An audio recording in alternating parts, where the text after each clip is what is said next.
Welcome to Purpose or Delusion. I am your host, Brendan Foery.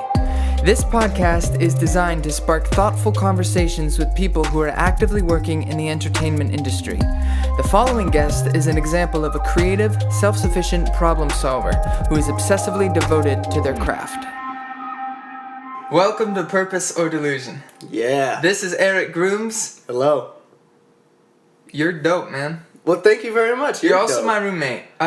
So in episode 3, I believe it was, Danny Irizarry was on, my roommate, and this is the final and last, certainly not least, to the trio, Eric. And you do a lot. I do a lot. What do you do? What are you currently doing right now? Career-wise.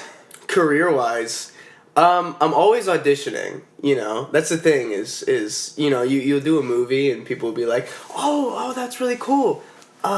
What's next? And I'm like, I don't have any idea.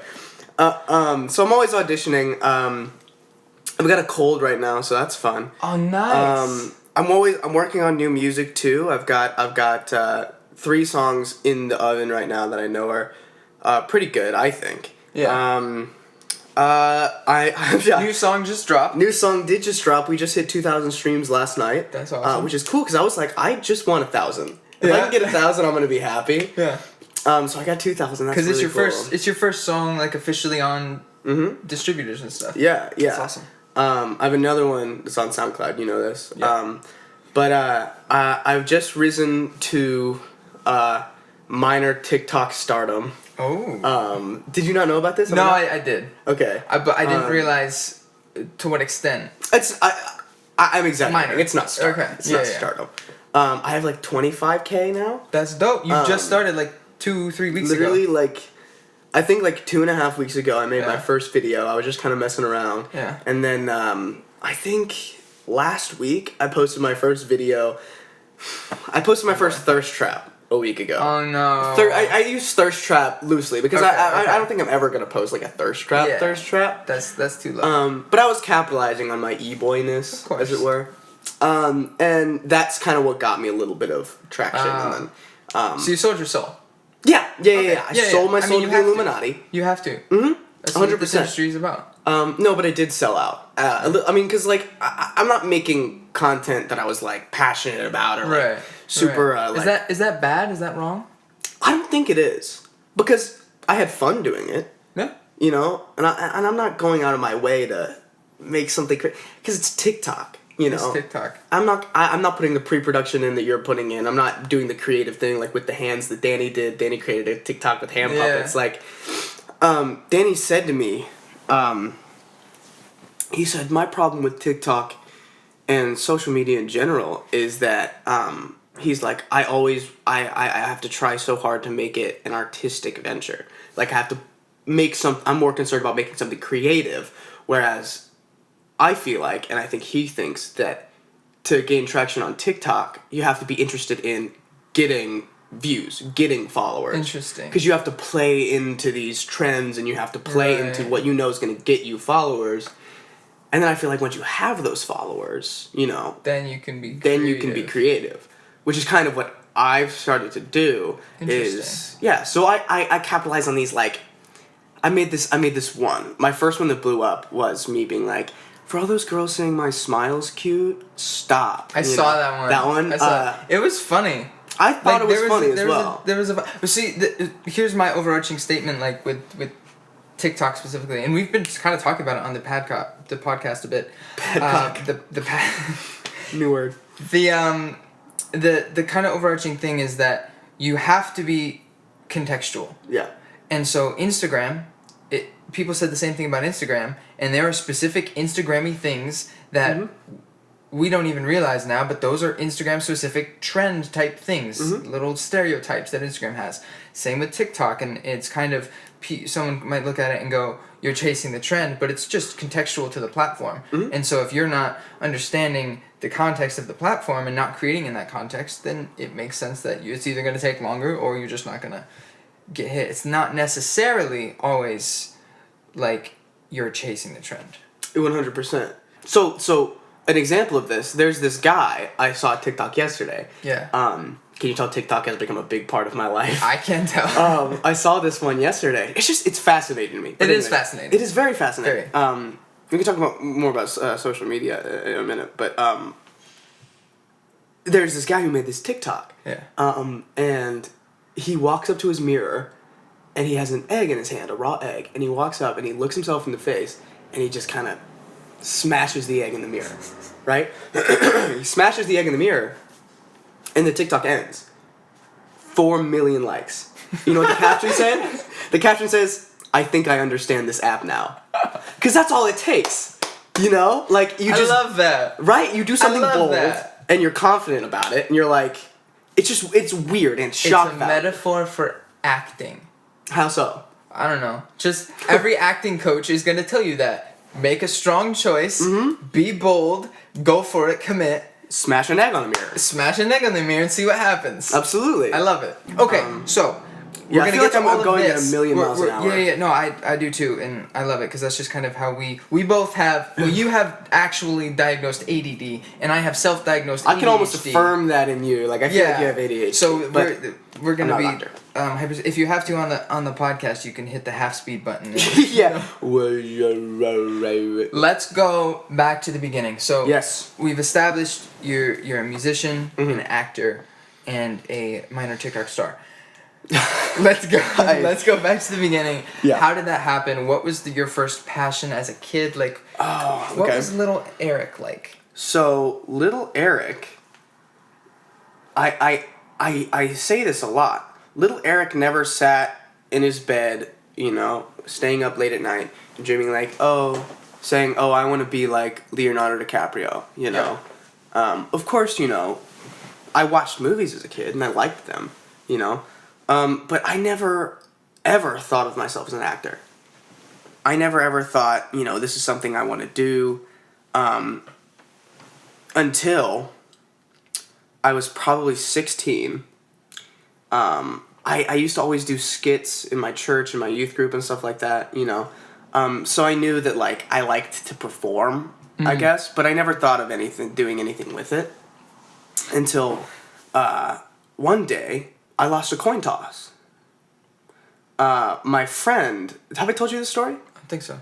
So, my high school had a talented and gifted theater program, and I'd never taken a theater class because, like I said, I'd never thought of doing anything with it. My friend Hannah, hi Hannah, if you're watching this. What's up, Hannah? Hannah Thier. She wanted to audition for this talented and gifted class because it's an audition-only class. And she's like, I don't want to go alone. You know, Eric, will you go with me and audition? I was like, I don't really want to. And you had to have this 30-second monologue. It had to be from a play, a TV show, or a movie. I didn't have one of those, you know. So I was like, I don't want to do that. I don't want to do that. I don't want to do that. And then I remembered that at my church, I had just done a Good Friday service led by the youth where we each did monologues and we told the story of the crucifixion of Jesus. Mm-hmm. I don't even remember what character I was. I think I may have been Peter or something like that. But no, it wasn't Peter. But I was like speaking to the crowd, like, look what you've done to this man, like all this stuff, super dramatic, super brooding, you know. And people at church seemed to like it, so I was like, okay, fine. I guess I don't have a reason not to. Right. So I went and I auditioned with her, and I did this monologue, which, by the way, my dad wrote for the youth group, because my dad used to be a youth pastor, a long time ago. Shout out Fred. And I walked in, and Deedle is the name of the director, Miss Deedle, Sandra Deedle, one of the most amazing people I've ever met. She's fantastic. So Deedle, she tells me, like 2 years later, in a letter she wrote me when I graduated, she's like, when you walked in, I thought, who is this ginger kid who's never taken an acting class with me before? Like, who does he think he is walking in and auditioning for this class?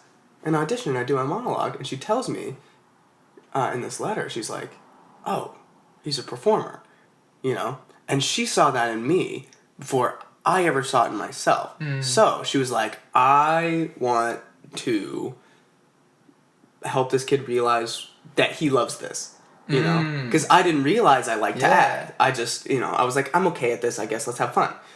She was like, I want to help him realize how much he loves it. So I did that, and I started doing theater, and in my high school I got into the talented and gifted program. And I started doing plays. I did Rhinoceros by Eugene Ionesco, French absurdist play, like I did High School Musical. Like I hit all the bases, you know what I mean? Yeah. And I began to realize like I love to act and I love to perform, you know, and thankfully I had a teacher, Miss Deedle, who saw that in me, you know, and was able to like draw me in and help me realize that.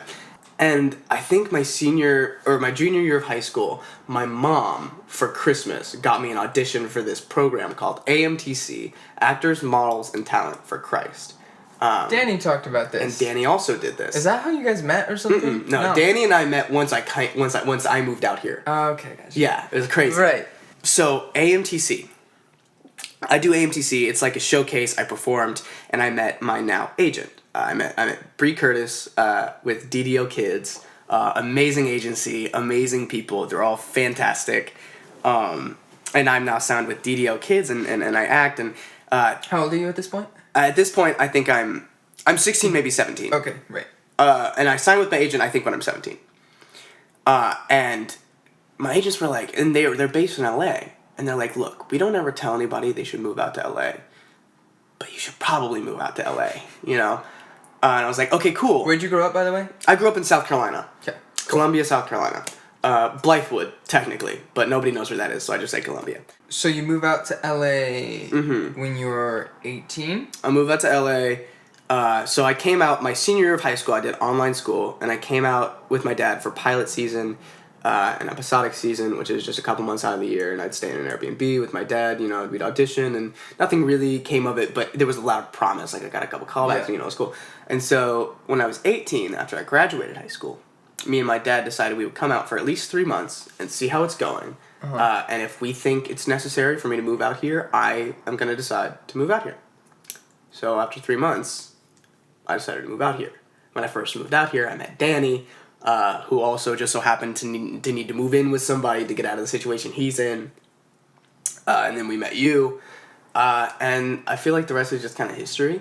Like, literally, so much of this was divine. Like, God opened a door, and I said, yeah, I'm going to walk through. So something God does a lot with me is he tricks me into doing things. Not tricks me. Okay, explain. So I am an introvert, I would say.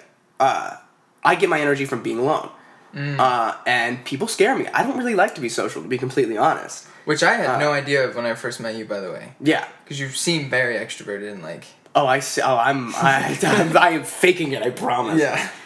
But after I was saved, and the reason I know this isn't me is because before I was a shy kid. Like, and not even shy, like anxiety riddled, like, and I still kind of am. You know what I mean? Yeah. Oh yeah. But now, but once I was saved, I became Christian. My spiritual gift is evangelism, and the reason I know it's a spiritual gift is because it doesn't come from me. Yeah. I, Eric, am not an evangelist. Like, but my spiritual gift, the Holy Spirit in me, my calling, is to help bring people to Christ. And ever since I've moved out to LA, that's become so apparent to me. So God's like, okay, acting, walk through this door, move to LA, do it.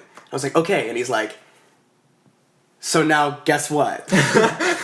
You're now a missionary. And I was like, how did I end up here, you know? Yeah. So yeah, and I've had the privilege of being a part of a couple people's salvation, and it's been like a year, and dude, like, I can't imagine being anywhere else, you know? It's exciting. It's exciting. I feel like I just told like 3 different stories. There's a lot. There's a lot to unpack. You're going to make editing really difficult for me in this episode. I'm so sorry. Okay. I know, I'm all over the place. No, I love it, because if I'm doing my job well, you're able to get out all your thoughts and tell everything that's going through your brain, and that's the goal. Because I want it to be like a brain dump, and you are able to finish all your thoughts. Cool. Because I'm also my ADD medicine is kicking in right now, so I'm like a little I'm like a little wiry. So that's why I keep. Well, you mentioned you were nervous before.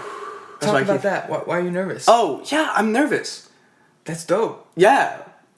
Is it like a performance? I think probably type thing, because this is like, because obviously we've established you're a performer and you love performing, and so because you love it, you take it seriously. And because you take it seriously, you get your pre-show nerves. Right. Like every I want to do a performer. good job. Yeah. You know, Yeah, I want to deliver you a good podcast. Right.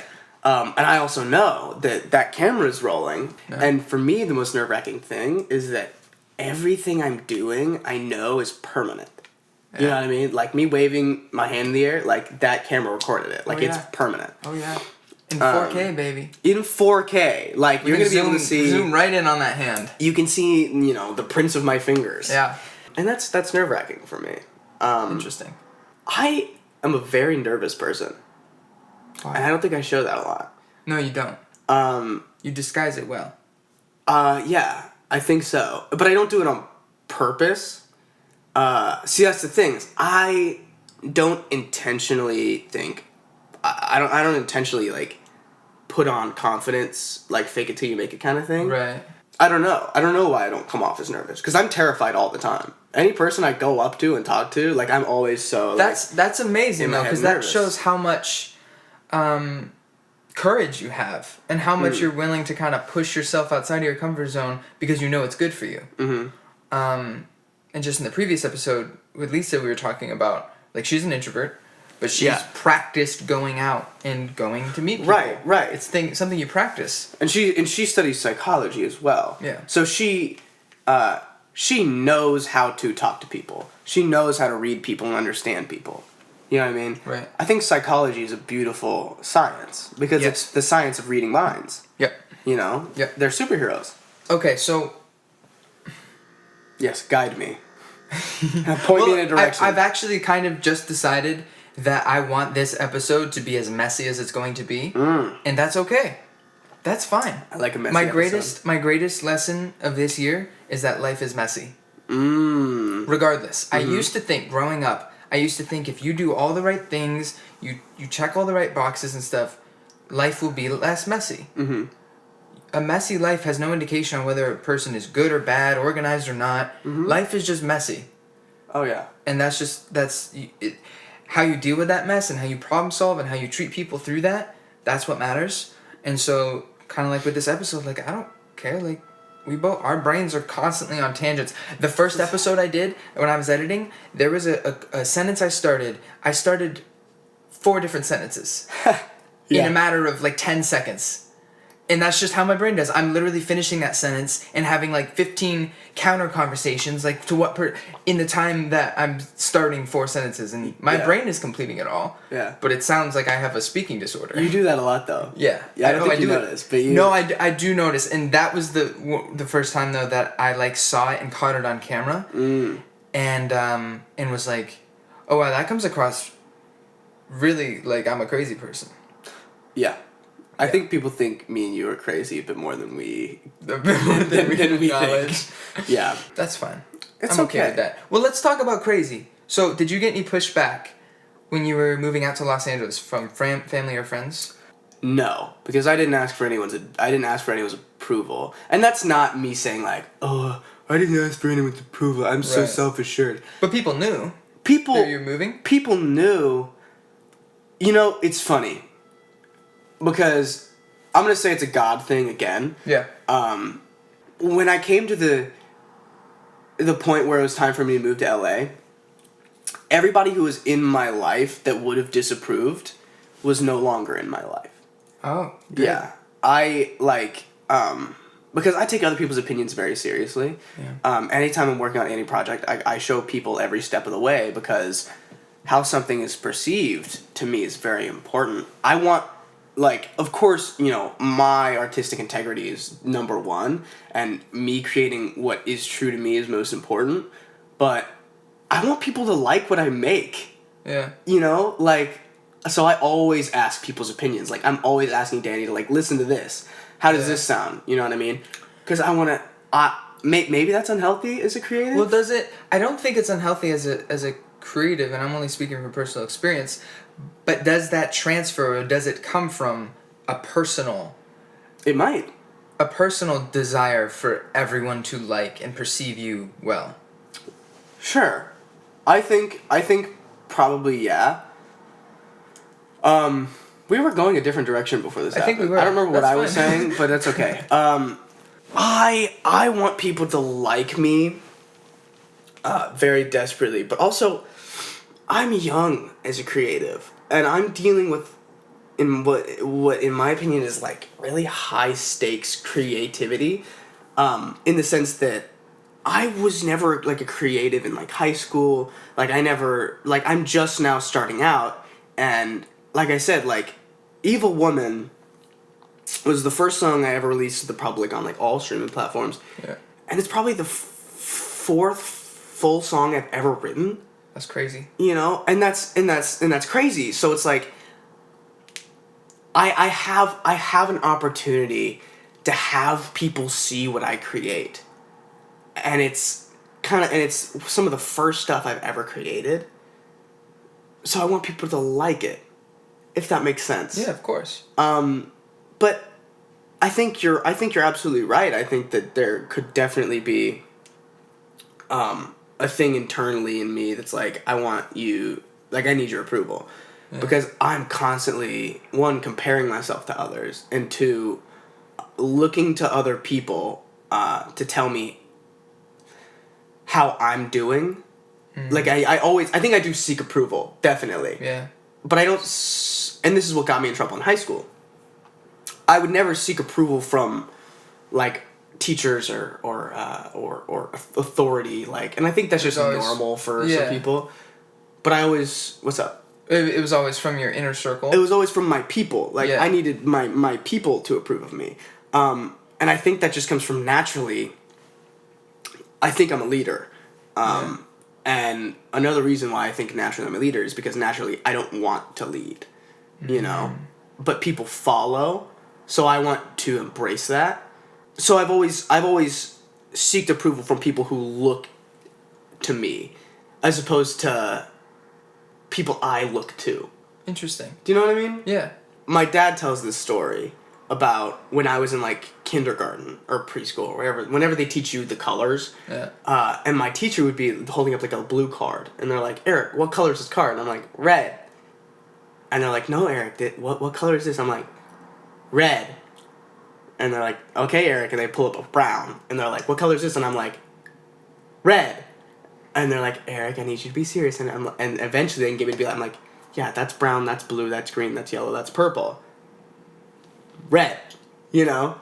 Just because it was fun to me. It was a game, and I didn't need that approval. And that happened with grades. I was like, this is, to me, and I know, this sounds so cliche, cliche, edgy teenager angst, whatever. And I fully acknowledge that. I'm an intelligent person, I think. Yeah. But I would get B's and C's because putting in the minimal amount of effort, I could get a B. And if I got a C, I didn't really care, you know? What was the thing that sounded edgy teenager? Just like, oh, I don't need the approval of my teachers. Gotcha. Just because that never drove me. Is like, I wouldn't feel bad about getting a D or a C, but I also wouldn't feel good about getting an A. You know? Okay. I didn't get that satisfaction of getting a 100 on a test. Were you aware enough to realize this isn't really relevant to my life necessarily? Or was it just, I don't care what you think, I more care about what the kids on the playground think? Honestly, I don't think I was ever that conscious of it. I don't think I was ever super conscious of, you know, here's what the kids on the playground think of me, because I was never a popular kid anyways. Mm-hmm. So what the kids on the playground didn't think about me. Mm-hmm. I think it was more so what I thought about myself. And at certain points in time, that was not a great opinion of myself, but other times I think it was higher than it ought to have been. But I don't know. That's the thing. I don't think I was ever conscious of it. My dad would always say, he's like, the reason you're bad at school is because your give a crap factor is just way too low. You just don't care. And that was my thing, is like, I was always good at projects. Yeah. Because give me something to research and get passionate about and create something about, I'll get a 100, I promise. Yeah. You know? I had this project on Jupiter. Yeah? Every time I see a picture of Jupiter now, I get mad nostalgic. Oh. Because I went in. Oh, you went in on Jupiter? On Jupiter. Nice. And like Galileo. And like, his telescopes and his story and it's the storm on Jupiter and like all of this stuff. I don't remember like any of it now, but I went in for like however long I had to prep for that project, and I printed things and I researched and awesome. So I totally relate to that. I'm a very project-based person.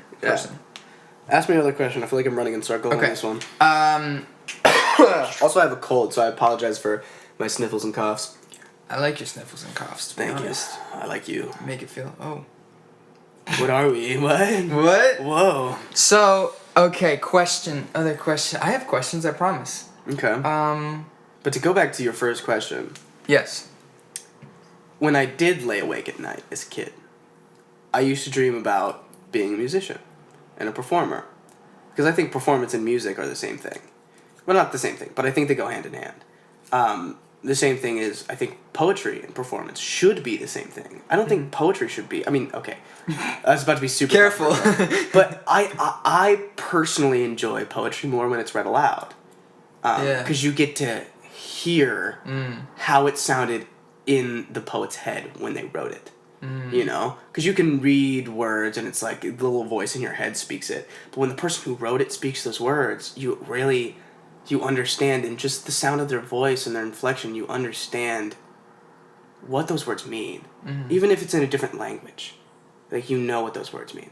Like, I used to listen to, so George Watsky was one of the first poets, musicians I fell in love with. I started because I found his slam poetry on YouTube.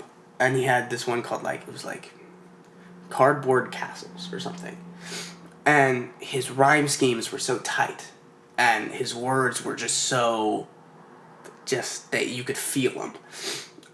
And he spoke to me, and I was like, so I started writing poetry, and I never wrote poetry to be read. Because, my initial experience of poetry was always hearing it out loud. Because I never read poetry, Robert Frost, I never did that. Yeah. Maybe I should go back and do that. But I always listened to poetry, and I started listening to spoken word music, like Listener is a band that does spoken word, and there's another one, but I can't remember their name. It's called Basement or something. I don't remember. I would listen to Watsky, and I started writing my own spoken word poetry and recording myself speaking it. And I adopted his style of that tight rhyme scheme, and like Danny told me, I use words more as texture than I use words to create a texture and a feeling more than to tell a story. Like my rhyme scheme and the way the words sound and the flow in which I say them is more important to me almost than what the words are saying, and it's up to me to put the story in it, I like that, because I actually prefer that. When I listen to music, I hear more the production, and I hear how the words sound with the production. But when I write lyrics, I am very literal, and I'm working on becoming better at creating a feeling with the words. And so, when you and I, the few times we've had writing sessions and stuff, I really like doing that and watching you do that, because that's cool to me. I prefer that. That's interesting. I didn't know that. I'm always, like I said, I'm a very young artist, especially music-wise. Yeah. So anytime I'm creating or writing around people, I get very insecure and I get very quiet and I'm not very vocal. And I think that's obviously learned. You learn to do that. You learn to be more secure in what you're writing. But I didn't know that you enjoy that style. What would you say? You've been kind of creating art in the last, how many years would you say you've been exercising that creativity? I've been making, it's gonna sound cheesy, but I've been making art my whole life. Right, which is why I'm confused by why you keep saying you're a young artist. Well, it's funny. Which is also kind of weird to me. I've never gone about it that's why I put it put my quotations up in the air, because making art, that sounds so weird to me. Right, doesn't it? I don't like that for some reason, but I guess that's what it is. I don't know if I could. But because here's my thing, like the whole thing about, and I refer to everyone on this podcast as creatives, but the kind of weird thing to me is like, everyone's creative. Right. Like everyone has creative outlets, and we are all creative beings. Like 100%. We are created to be creative. And so it's also kind of weird. We're created in the image of the most creative thing that ever existed. Exactly. You know what I mean? Exactly. Yeah. So it's kind of a weird to me. But you've been creating your whole life. I've been creating my whole life. I've been an artist my whole life. But I think just in the past year, I've been creating with the intent of showing. You know, because I've always like doodled and drawn and like written poems and whatever. But I've always kind of wanted to show people, but it wasn't until I started acting that it was like, hey, I'm now living a life, and I'm now surrounded by people who are creating art and putting it in the world. And so probably only about a year to a year and a half have I been putting art into the world. You know what's interesting? When Danny was on, one of the things he said, and I thoroughly agreed upon, was that there's a lot, just like the teacher, who was like, there's stuff he doesn't even know he loves yet. One of the things Danny said was like, there's still a lot of creativity that is yet untapped.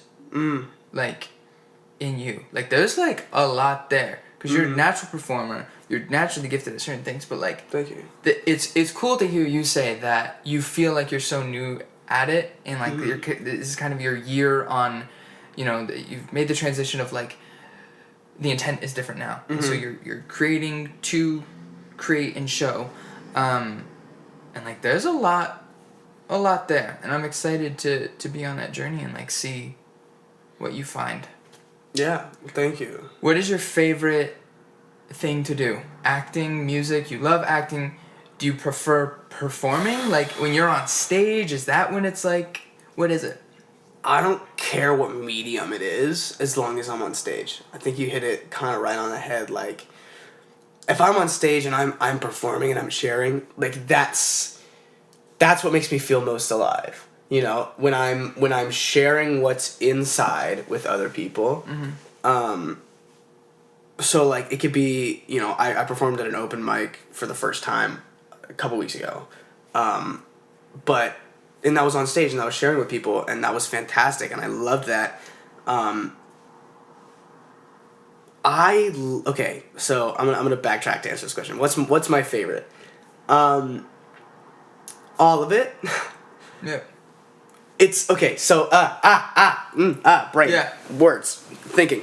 So I love to perform, and I realized I love performing before I started acting, before I started making music, before I started sharing the gospel. Because for me, sharing the gospel is a form of performance. Evangelism is a form of performance. Now, it's a very intimate, conversational form of performance, right. But I get to tell you, these words, You're telling a story. I'm telling you a story, yeah. and I'm preaching to you, these divine words. Like, that is, to me, the best form of performance. That's my favorite kind.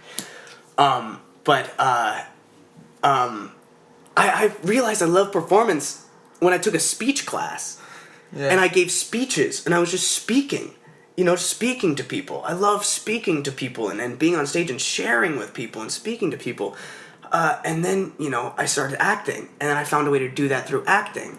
And for me, something I've begun to realize after a year of being out here and a year of doing what I'm doing, I've begun to realize that for me, I think on-screen acting is less fulfilling to me than theater or music or even public speaking, because you get to perform all these things, and for me, screen acting is, in a weird way, almost too intimate.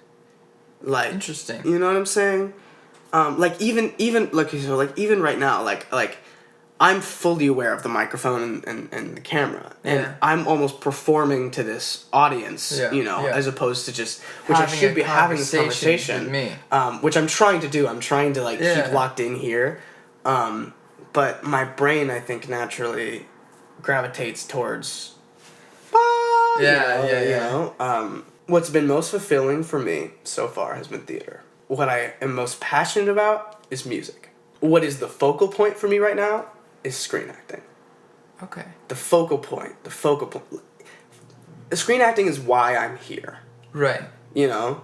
And I need it to live. Yeah. You know what I mean? And I am very passionate about it, and I do love to do it. But for me, in a strange way, it's completely separate from the other two. Interesting. Does it feel more like your job? It feels almost more like a job. No, I love my job. Yeah. You know? And I'm super thankful that I have it. But it's a really hard job to maintain, and I'm gonna have to get another job. Yeah. You know? Yeah. But what gets me up in the morning and when I have free time to work on things, what I do is music.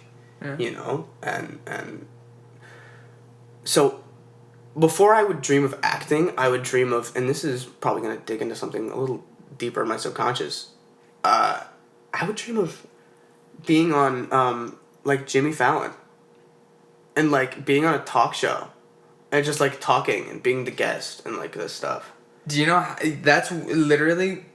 So when I used to wake up in high school, I would wake up and pretend I was on tour. That's how I got out of bed. Mm-hmm. Because if I thought about waking up and driving an hour to go to school, because I lived an hour away from school, Right. There was nothing. I could not.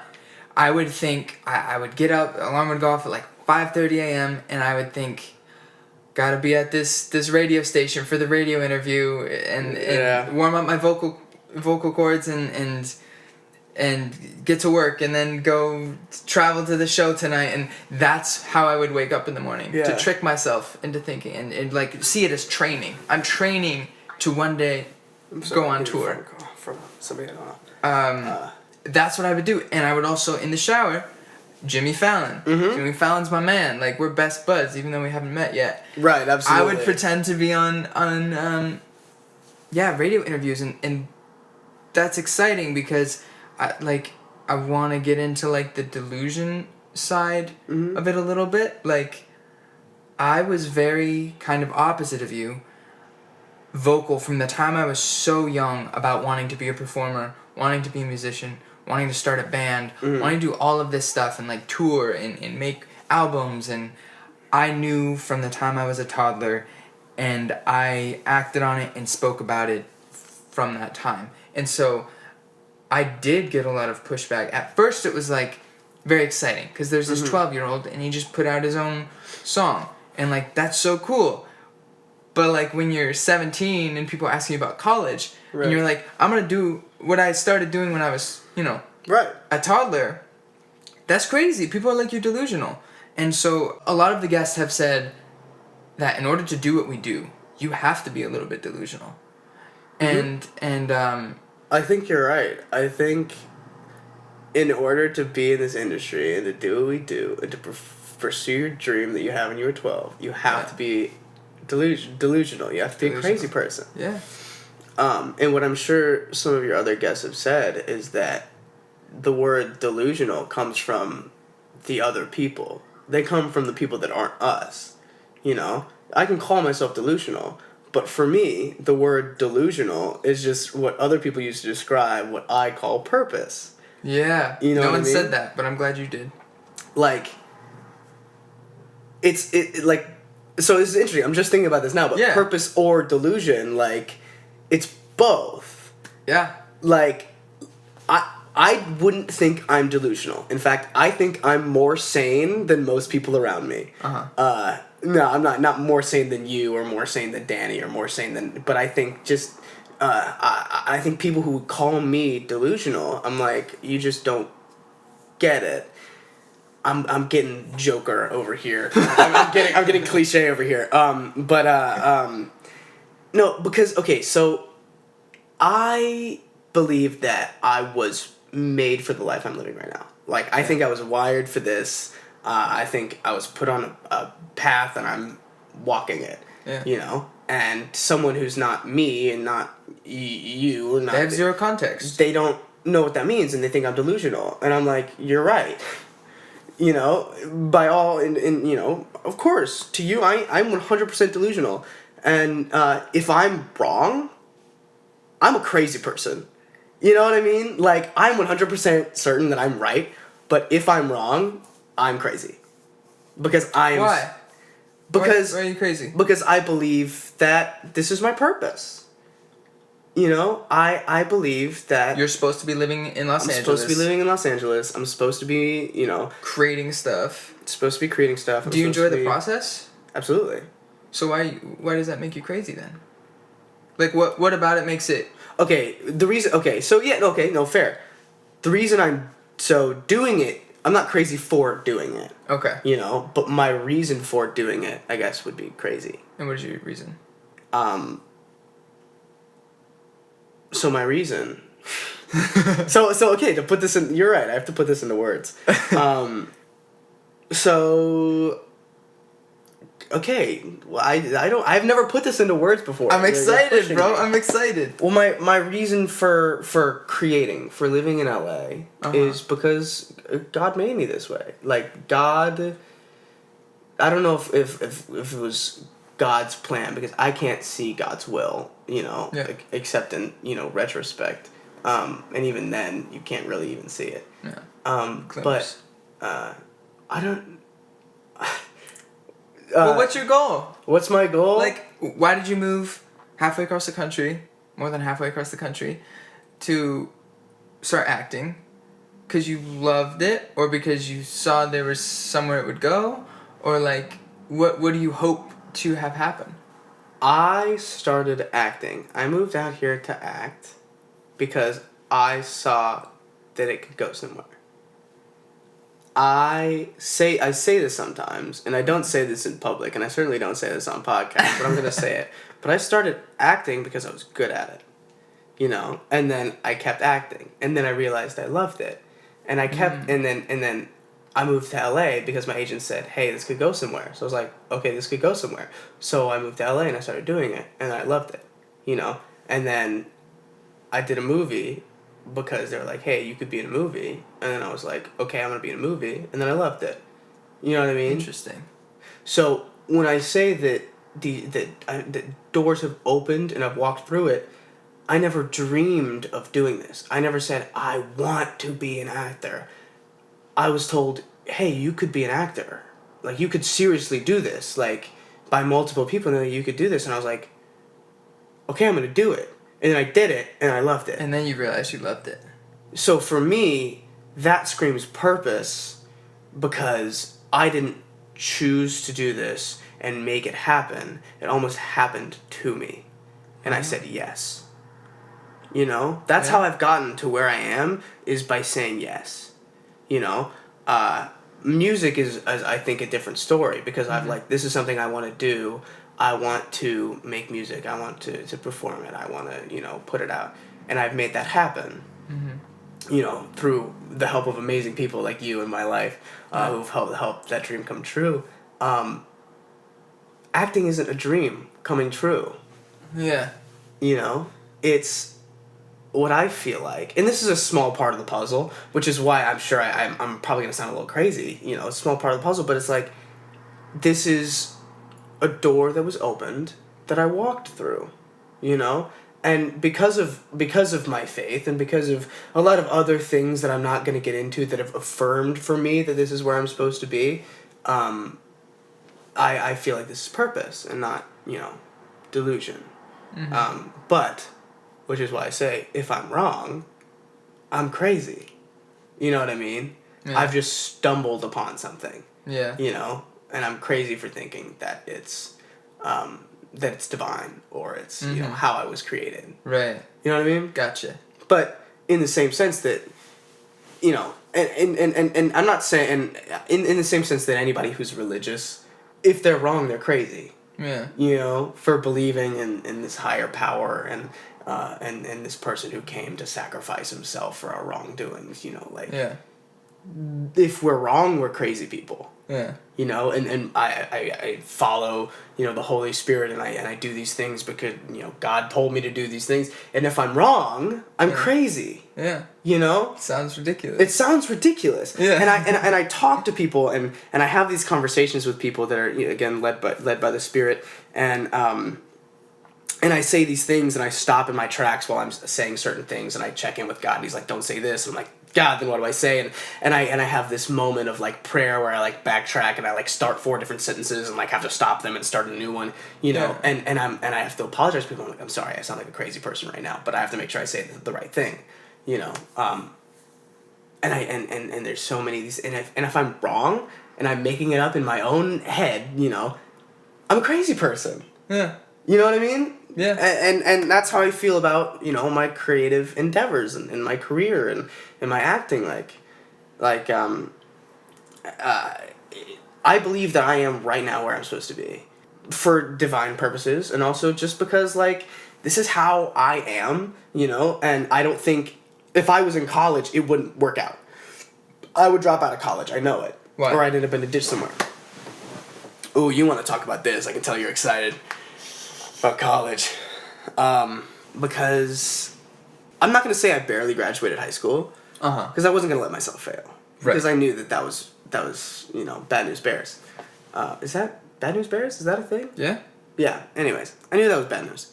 But college, like, especially, you know, you go into a college environment, I would probably, like, join a fraternity. You know, You'd definitely be posting thirst traps on TikTok. I would definitely be posting thirst traps on TikTok. Worst thirst traps. No, if I was in college, man, I'd be getting drunk every weekend, potentially every weekday. I'd still be a stoner. I'd still be living this life that I, you know, left behind to move out here. Which is hard enough to avoid out here. Yeah. You know, when, you know, and it's like, oh, it's LA, you know, it's supposed to present itself to you, but it's like the people that have the life that's been created around me is the most wholesome, growth-filled environment I could ever live in. And I think if I was in college, it might be different. Yeah. Or maybe it wouldn't be, but maybe I'm delusional. Maybe. But you know, yeah, I would still be, I would be failing my classes. I'd be out getting hammered every weekend, and I wouldn't be growing, you know. I'd be majoring in something that I honestly probably wouldn't care about. You know, I'd be like a history major or something. I'd have to, because of who I am, I'd have to major in something like unique. Right. That nobody else majors in. Just to be unique. Just to be unique. Just to be like, yeah, I'm an archaeology major, you know? Yeah. Just because I'm annoying like that. Were you, no pun intended, were you purposeful in who you surrounded yourself as soon as you got to LA? Of course not. You weren't? No. That was an intense answer, but... No, I'm glad it was. No, I wasn't intentional at all. Like, obviously... I guess obviously I had the intent of like, okay, I want to hang around good people who aren't going to be like bad influences in my life. But I didn't pick and choose who is in my life right now. Okay. The people who are in my life, and I keep, you know, pulling the God card, and but literally Danny and I feel like are yin and yang. Like, yeah. I think totally we are a perfect team. Yeah. And it just so happens that the first week I'm in LA, the class that I had gone to before, that I'm now coming back to, because I don't know any place else, I meet Danny, you know, and Danny just so happens to need a place to live. At the same time, I just so happen to need a place to live. You know what I mean? And then we just so happened to meet this guy named Brendan from church. And by the way, who just so happened to be realizing the current situation he was at had been turning sour, and I had about a week left before I was homeless. Mm-hmm. And just so happened to be taking a meeting with my pastor, who just so happened to be the pastor of the church I was going to. And who just so happened to be the pastor of the church I was going to. And he just so happened to ask, the first question he asked me was, how's your living situation? Mm-hmm, mm-hmm. And Brendan, you know, just so happens to be one of the best Christian men I've ever met in my life. And just so happens, you just so happen to merge perfectly into our life and to our surrounding and our apartment, and we just so happen to run into Nick, who is also one of the best people I've ever met. At the same acting class I met Danny, you know, and all these people just so happened to come into my life, and they all just so happened to fit in like puzzle pieces. Mm-hmm. I think it's definitely a coincidence. I think it's definitely just an accident. 100%. I think it all just happened randomly. Yeah. Most everyone I've met and has come close into my life has been a Christian, and not been a Christian, quote unquote, but a serious Christ-loving person. A real human being who loves God. Yeah. Yeah. Which is insane. Yeah. It's accidental, of course. Yeah. And by that I'm being 100% sarcastic, and I don't think it's accidental at all. Yeah. Of course. So, to answer your question, I wasn't intentional about who put it in my life. And I can say confidently that I have incredible people in my life. Yeah. I have the best people in my life that I can imagine. Yeah. You know? And I didn't do it. It's purpose, man. It's purpose. And if I'm wrong, it's completely Then you're delusional. That's kind of what's cool about it. Is like, we have to do the best we can with the information we have. Mm-hmm. And use the way we're wired, the gifts we're given, the things we're good at. We have to triple down on those. Use the intelligence that we have and we have continued to gather, and make the best decision and move forward, and build relationships and create things that mean something to us, and tell a story or tell our story, and like that's what it's about. And if that's delusional, then everyone on Earth is delusional. Yeah, 100%. And we're all a bunch of crazy people running around building infrastructures and like 100%. Like what? I'd rather be delusional than be running around like a monkey throwing poop at things for no reason. And to them, to a monkey, to them, running around throwing poop around at things. Absolutely. That's purposeful. They got a perfectly good reason. I mean, like, I think that's kind of the whole point, is like, who is anybody to judge what someone else's purpose is, whether that's their purpose or delusion. Like, you don't know their context, you don't know their story. Absolutely. And I think that's kind of the whole point of this, is like, you and I can't judge anybody else for the way they're doing their thing. We don't know any of their story. We know about 20% of what's going on in their life, maybe, if we're lucky. And I think, maybe that's kind of the whole point, is like, we're all doing the best we can. Yeah. We're trying to become better people. We're growing. We're surrounded with great people. And, like, doing the best we can with the information that we have. That's cool. Yeah. I like how we got there. Yeah. Wow, we got somewhere. We actually got somewhere productive. Nice. Nice. I think that's a wrap. We don't have to do any more episodes. We figured it out. Whoa. We cracked it. We cracked the code. Is it purpose my or delusion? This episode answered it. You're welcome. Is that it? I don't want to be done. I don't want to be done either. We're at 59 minutes, and I feel like we're just getting warmed up. I was gonna say I could keep going for hours. How long are your episodes usually? Like how long do you usually record 35 minutes to an hour. Is that after editing or before? After editing. Okay. Usually we tape for about 45 minutes to an hour 15. Okay. And then I cut off usually 10 to 20 minutes. Okay. I'm having fun. I'm ready to. I'll quit whenever you want to quit. Yeah. But no, I'm having fun too. I just have to be out of here at like 1:30, so I got plenty of time. So, I honestly what? Well, go ahead. No, I was just gonna say I honestly feel like relieved. Yeah. That when we just hit that button and like came around and hit that, I felt like I'm relieved. My work here is done or something. But like excited that we went on that journey and got all that out, and like I feel like there's a new layer of like vulnerability that we just like walked through, and like we're like we can now actually have a vulnerable conversation. Definitely.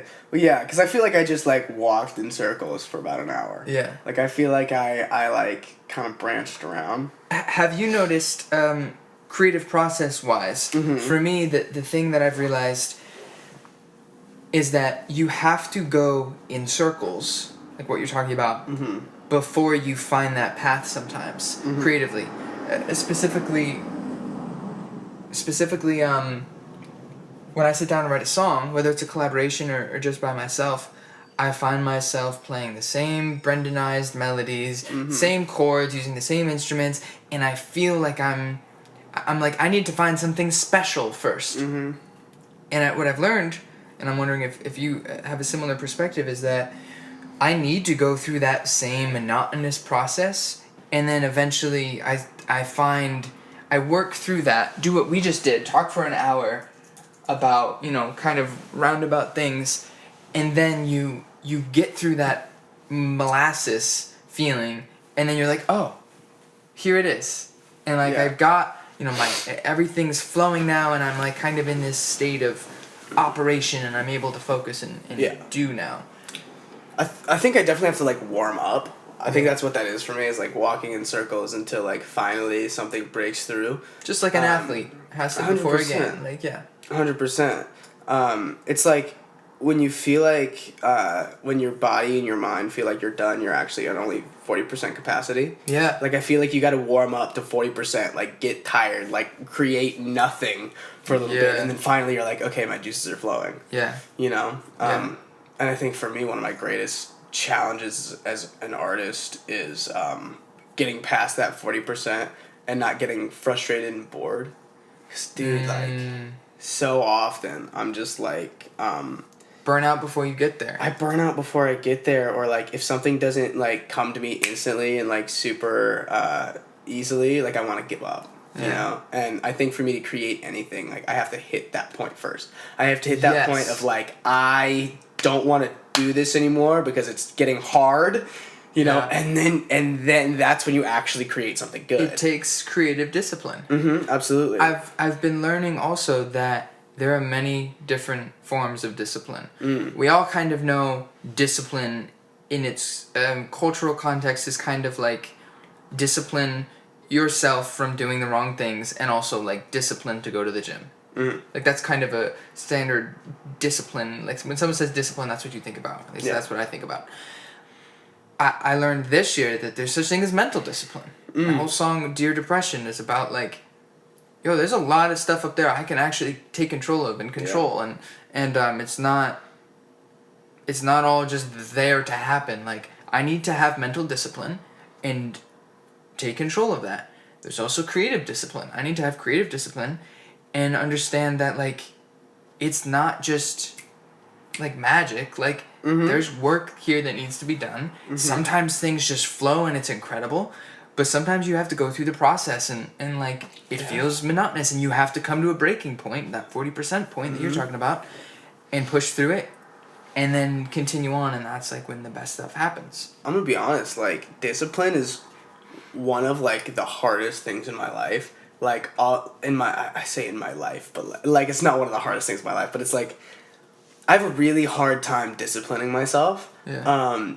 Just because one, I think I'm so easily distracted, which I think is an excuse, one. And two, I love to make excuses for myself. And it's such like a basic human thing, right? Of like, oh, I don't want to do things, so I don't do them. But like, look back at how I said I was in high school. Like, I never took that initiative in high school to be like, hey, even though I don't want to, this is what's best for me and I'm going to do it.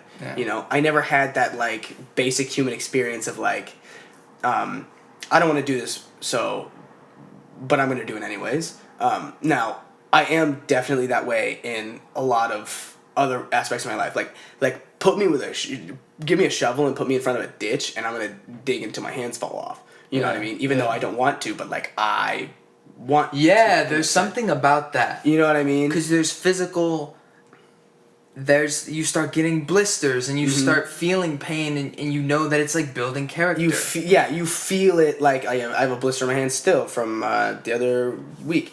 That almost like the pain and like the hands and the blisters, like that almost makes me want to go more. Yeah, it's absolutely. like this is like my badge of honor. 100%. But when it's like wake up every morning at the exact same time and make your bed, like for some reason that's torture. That's not as glamorous. It's not as glamorous. There's something kind of glamorous about your hands starting to fall apart and bleeding. And, absolutely. Yeah. And it's macabre, and it's like, oh, I'm so tough. Man, that feels good, exactly. and you almost want to do it.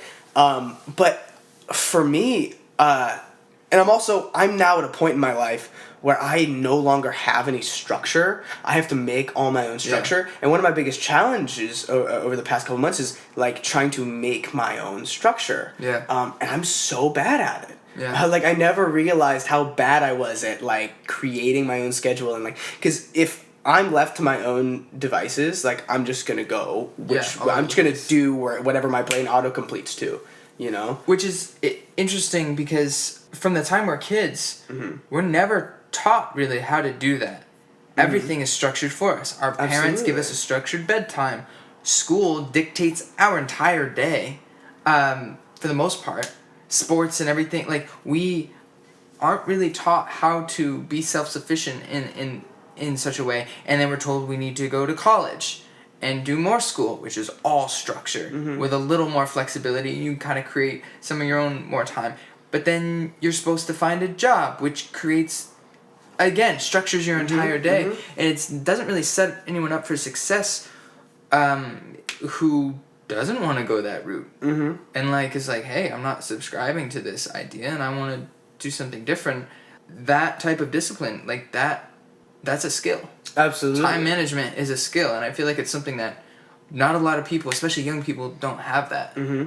Because everything is just constantly structured for us and we just have to show up. Yeah, which, let me tell you, that's something I respect about you very much, is that you are very good at time management and structure, and you're very good at doing that whole, like, because you don't have a structure. No one gives you structure. You make your own structure. And for me, I think, and I respect that a lot, and I admire that about you.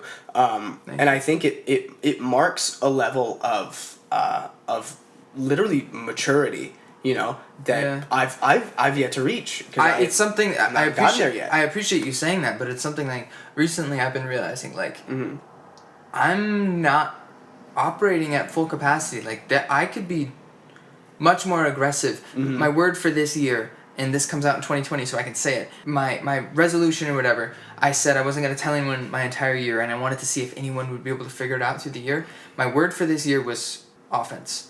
The opposite of defense. Because my entire life I've played defense, and this year I was like, no, I'm not doing that anymore. I need to be offensive. Like, not offend people, but right. take offense. Offensive, not offensive. Yeah. And so that's part of it, and I've tried and I've grown and done better, but, like, I kind of feel like, honestly, I'm at, like, where you are. Like, I could be doing so much better in my structure and be getting a lot more done and be more disciplined, and that's just something that's, like, constant. A question I have for a lot of the guests has been, like, accountability. Like, how do you? It's hard to keep ourselves accountable, to push ourselves outside of our comfort zone, because that's where growth happens, and we all know that. And for me, like, in high school, I was blessed because I had music teachers and directors and, like, dance coaches who would see my weaknesses and see my strengths and know how to push me and to get me to grow. And it's hard to do that to ourselves, but that's so important. And so part of it is community and, like, having people to hold you accountable and be around people who are better than you at certain things. But it's also, like, how do you do that for yourself consistently? And that's definitely something I'm still figuring out. And like I said, I've only been doing this for a year, you know, and I fully acknowledge. How long have you been in LA? I moved over. Well, I came to LA for my trial period, whatever, in the Airbnb in, like, last August. Okay. So probably a little over a year. So I've only been doing this a little over a year. But I think you know, my cruise control was fine for a while, and I'm starting to become a lot less content with where I'm at. Yeah. Like, I'm like, I can be doing more. I can be doing a lot more, and I'm not. And I'm glad I said discontent, because I think one of my biggest enemies right now is contentment.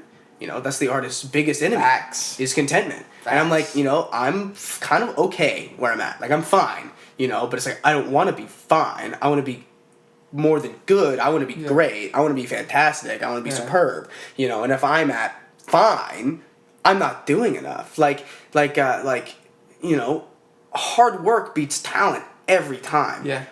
But if talent works hard, that's superb, you know? And, you know, and it's up to me, you know? I want to be more regimented. Like, absolutely. Literally, 100%. I want to start, like, running in the morning. What? Was that a question or was that a statement? Both. Was it saying you want to start running in the morning? No, do you want to? Like, we're talking about accountability and stuff. Like, we don't have to decide this right now, but like, we could easily do something. We'll set a time every morning, and I do want to start waking up. Do want to start going to bed and waking up at the same time. We all went to bed early last night. It was like 9:30. We were wrapping up, and I didn't fall asleep until 2:00 or something. Yeah. Like, I ended up coming back down here and doing work and stuff. Yeah. And, I saw you around midnight. Yeah, and I'm just not good at it, and I want to get better at going to bed earlier. Like, I want to be in bed before midnight. Yeah, because my body works better if I'm in bed before midnight. Yeah, I want to start. What I want to start doing is I have an alarm that goes off on my phone now at 8:08 every day.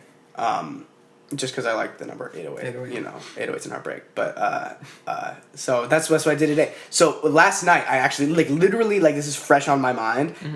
Last night what I did was I plugged my phone in on the opposite end of the room so that I would have to put it down and go to sleep somewhere else and then hear my alarm, get up and walk to the other side of the room, turn my alarm off. And then the challenge isn't get out of bed. The challenge is don't get back in bed, which is easier. You know, right? Once you're up and you're moving and absolutely breathing and blood's flowing. So yeah, I think if we can set we want to be down here at 8:30 and go jog or something, that's awesome. That'd be dope. My immediate fear is you're gonna outrun me and I'm gonna kill myself. Really? I actually terrified myself because so my previous place I had a gym and then I was also working at Disney Animation and there's a gym there. And so I was constantly I love doing pull-up exercises. Anything that I'm aerial and hanging, I can work abs, I can even work legs, I can everything. It's my least favorite. Really? Mm-hmm. And I got I was killing it. My cardio was better and everything. Mm-hmm. And since moving here, I jump rope, I jog a little, I do things on the ground, pull-ups or push-ups and stuff. Mm-hmm. But I just haven't been working out, and I used a pull-up bar the other day, and it terrified me. I could still do everything that I can usually do, but it took so much more effort and energy, and I'm I know I've been losing muscle mass, and I know that I've just been getting more complacent in just my body, and I'm not trying to be, super fit or anything like that. Right. I just know my body has a prime operational standpoint, and that has a big impact on my mental. My mental approach to things, and so I do want to. So my fear is that you would outrun me because you still go to the gym and stuff. But anyway, that's weird though because we both immediately had fears. Even when I said that to you, I was I hope he doesn't say yes to this immediately because am I ready for this commitment? Right. It's a lot being with Eric every morning, but I know.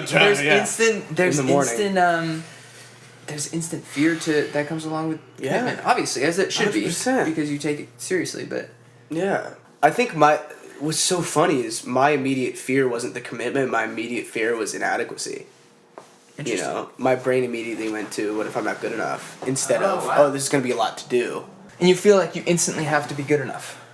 Absolutely. 100%. And I think I've conditioned that in myself. And it's not true. And I know, and it's this thing, I know it's not true, but I don't know it's not true in my heart. And I think I've conditioned that in myself, and I'm not trying to be some type of way or cocky or whatever about this, but there's a lot of things that I can pick up and immediately be good at, satisfactory at. You know what I mean? But to the point where that's the problem with a lot of the gifted students in elementary school, those gifted classes is they're good enough to they can pick up things and immediately be good at them. They can do minimum amount of effort and get B's and C's. So it's why do anything more? When you can't be immediately good at something, you get bored and you go do something else. Yeah. You get frustrated if you're not immediately good at it. If it takes work, you don't want to do it. And I think that syndrome is what's happened to me in my life, and it's the cycle I'm trying to break right now of things take work. Yeah. And of course, I know that, and I do work hard, but it's I'm so quick to be this isn't going There's another my layer. Way. You can hit that point. For me, that point, I've conditioned in myself to be okay, well, I'm not good at this, I'm going to stop. As opposed to, you're not going to be great at everything immediately, and people I'm sure will hear that and be oh my gosh, that's so annoying, shut up, stop complaining about being good at stuff. Yeah. And I'm not complaining. I'm saying that I need to pull up my bootstraps and work harder. You know, I've conditioned myself to think I don't have to work hard, and conditioned myself that, hey, if you're not immediately good at something, you're not good enough. Yeah. You Which know I what mean? think is where most people hit. When people hit that complacency and don't shake themselves aggressively out of it, you're done. Yeah. You flatline. 100%. You literally flatline because you're complacent. And there's no... Daniel? Hi, sorry, I know you're in the middle of a podcast. Oh, no, you're totally fine. Yeah, you flatline. Yeah. And I feel like that's so... People... That's what happens. In anything. Not just creative. In family. In relationships. When you hit that point of complacency, you get complacent and you die. You die. And there needs to be an aggressive... Offensive. offensive approach to fix that, because everything, I feel like oftentimes everything up to that point is all motivation. It's exciting to be in a new relationship and your best behavior and doing nice things and forgive quickly and all of this stuff, and then you reach a point where you need to make a specific choice to shake yourself out of that complacency and continue to grow. Yeah. And same with, like, we're all born pretty terrible people. Like, we're all bad people. We all have inclinations toward specific different bad things, right? Being a good person, being a kind person, being a generous person, and some people are naturally more kind than others, and some people are... But to be a good person in general, and to have quality mental health, and to take care of your body, all of that stuff takes active, choice-filled work. Yeah. Like, and that's just something I didn't always... That's something I've learned since moving to Los Angeles. Yeah. It's like, you never stop. It's continual. And that's why you have to love the process. Someone wise once told me that every moment is an opportunity to wake up. And what you're waking up from is your choice, you know? But you have to see every opportunity or every moment as an opportunity to wake up from something, you know? Complacency is a big one of those things that, you know, contentment is one of those things people oftentimes have to wake up from. And every moment, you know, can be an opportunity to do that, you know? Like, getting up in the morning can be an opportunity to wake up from complacency, from being content.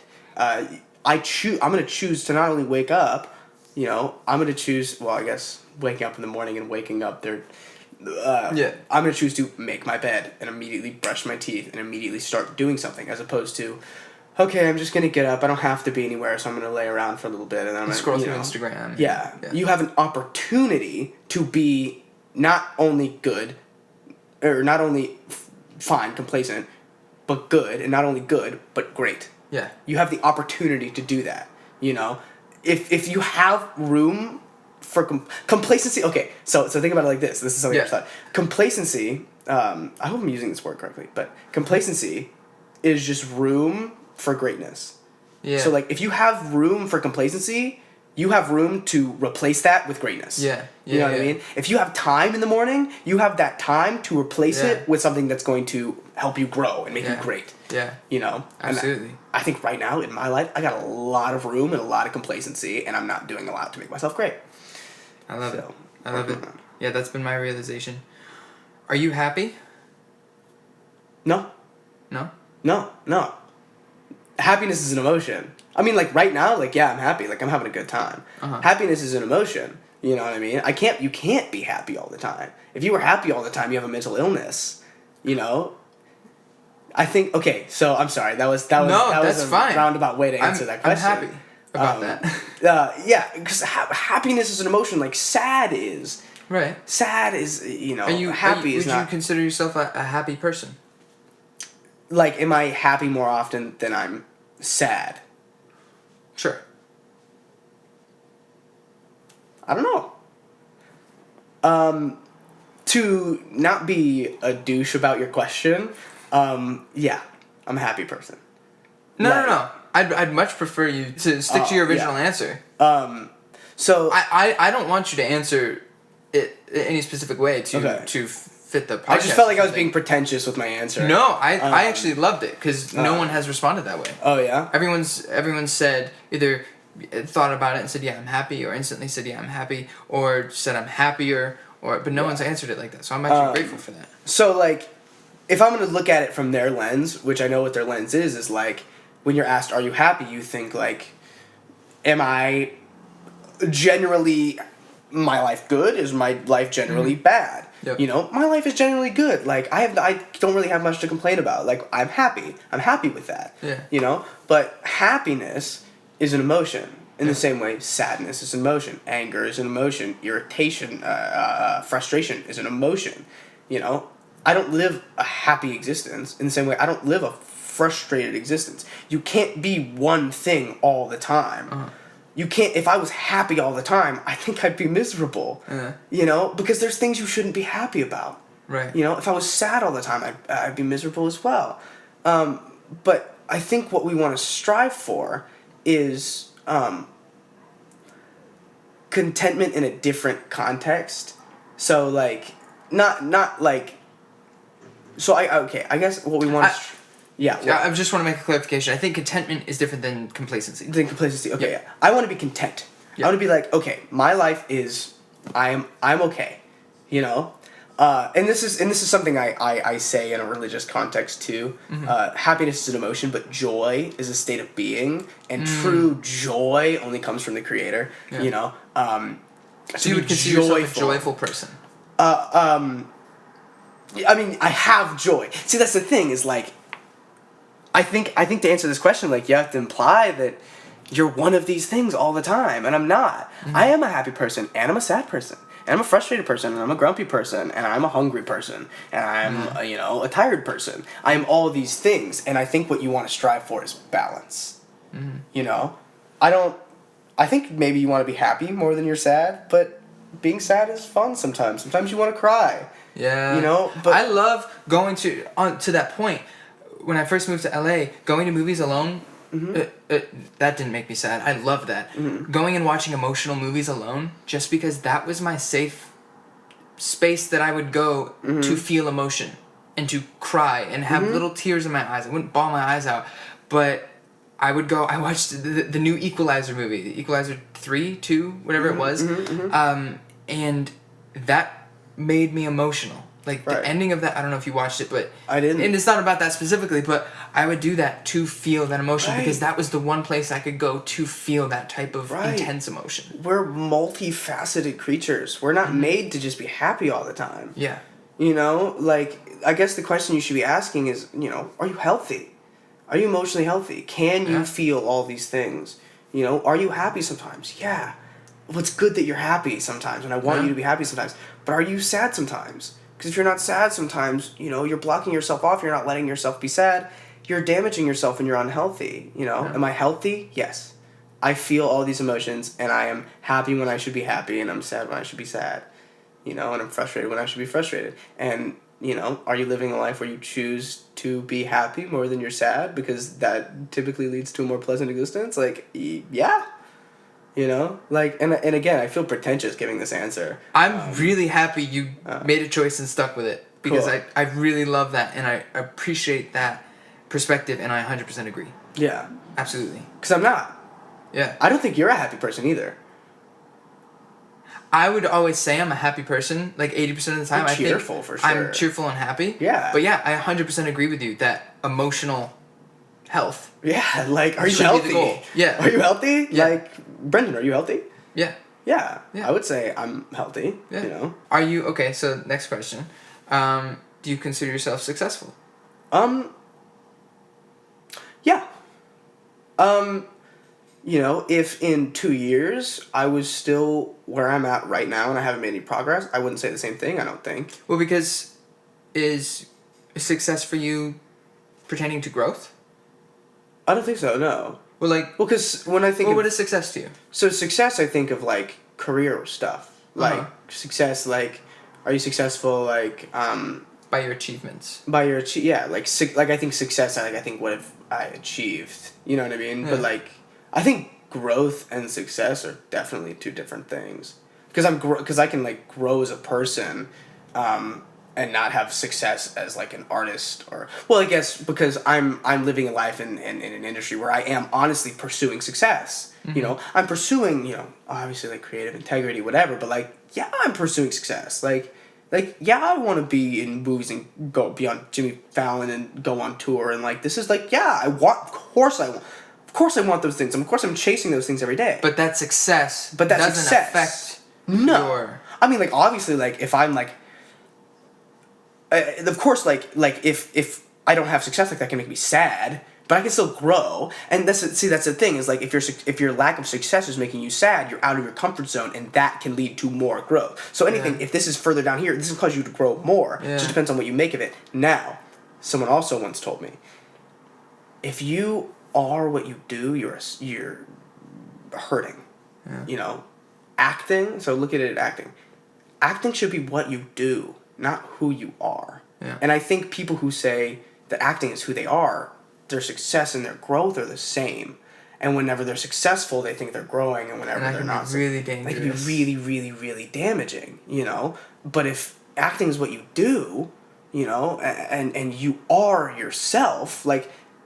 Oh, if someone asked me, who are you? My pretentious answer would be like, oh, I'm not an actor, I'm me, But, like, at a certain point, like, that kind of should be your answer. Like, you should be yourself first. You are a person with needs and wants and desires and love and all this stuff inside of you who does something. And whether or not that something is successful or not, that's not you. That's the thing you do. Yeah. That's like you're Brendan Foery. You're not a musician. You're not a podcaster. Now you can put labels on yourself to make yourself easier understood. Like obviously, whatever. That's just called being a person. But like, yeah, success and growth are different in my view. Yeah, kind of what I'm also getting at is like everybody has different views of success, of growth, of personal health. Like everyone has different views and lenses on all of this. And that's what I want to uncover and like talk about and get to kind of the nitty gritties of like all of that and how to be healthy people. Yeah, I think as a creative, you're putting yourself. Like people who are accountants aren't every day putting a little piece of themselves into what they're doing. And if they are, they're probably the best accountants in the world, to be honest. If they're putting like little bits of who they are into what they're doing every day, that's probably the world's most successful accountant. But odds are they're not doing that. Whereas artists every day, we're creating ourselves.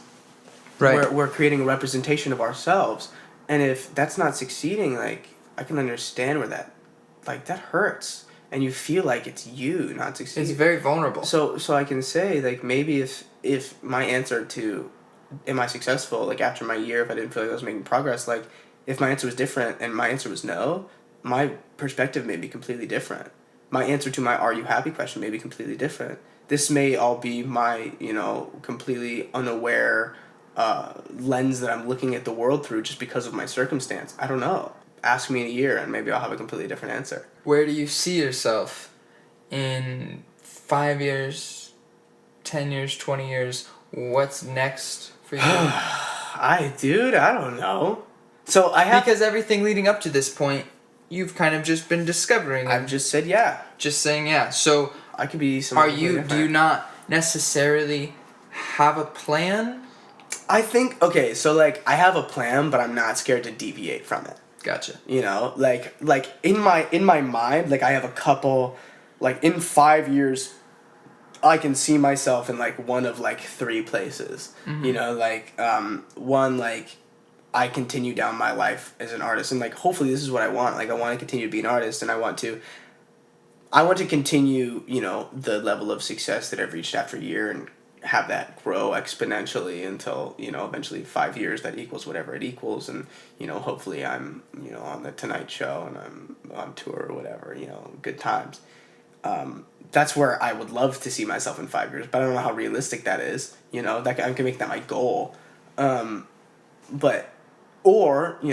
living in, I'm a pastor, somewhere, or Yeah. I'm going through seminary. Like I've decided that like this is the path that my life's gonna go down, and now I'm living in like rural Kentucky. Like maybe that's what happens in 5 years.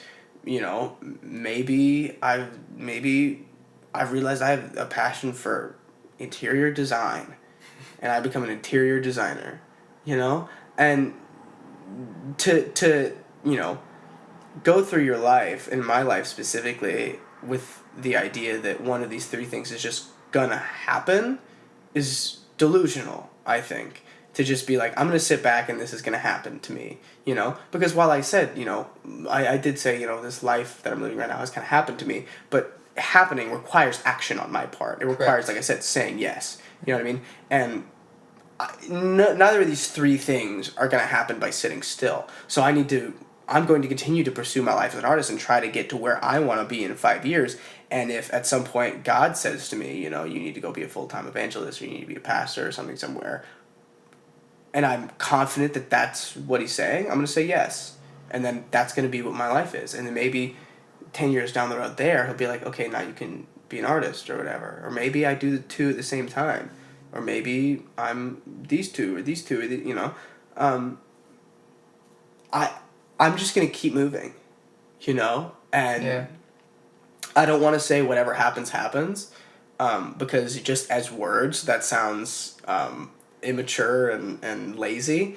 But judging by the patterns that I've noticed in my life, I'm going to keep pursuing what I'm pursuing, which is my life as an artist. And and hopefully that's what happens, 'cause that's what I want to happen. But whatever happens, happens.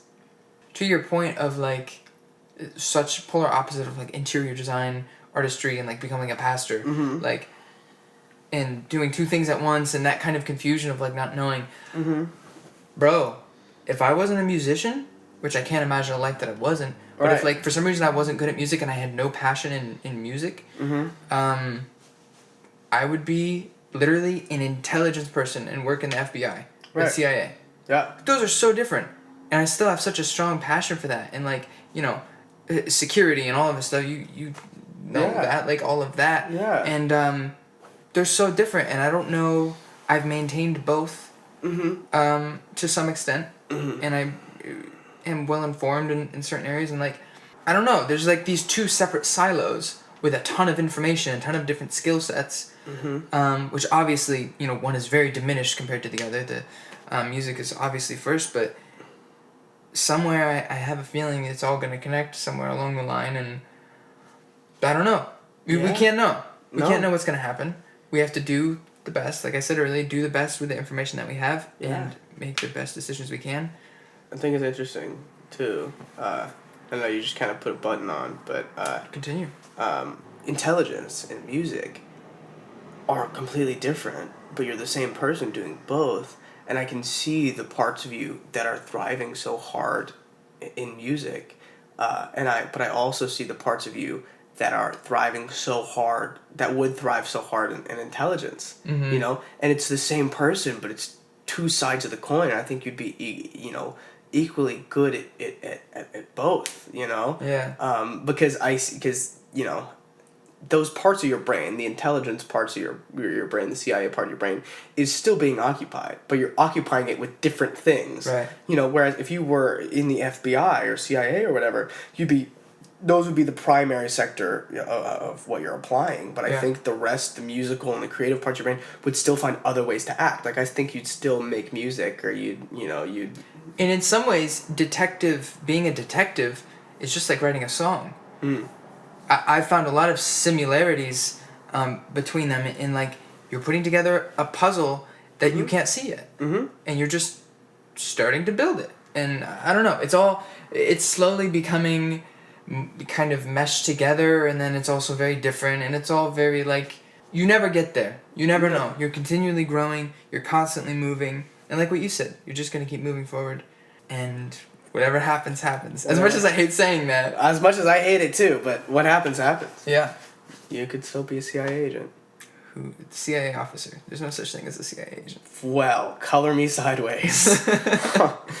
On that note. 2 hours and 38, or 1 hour and 38 minutes. Holy smokes. Longest podcast so far. Yeah, baby. Good work, man.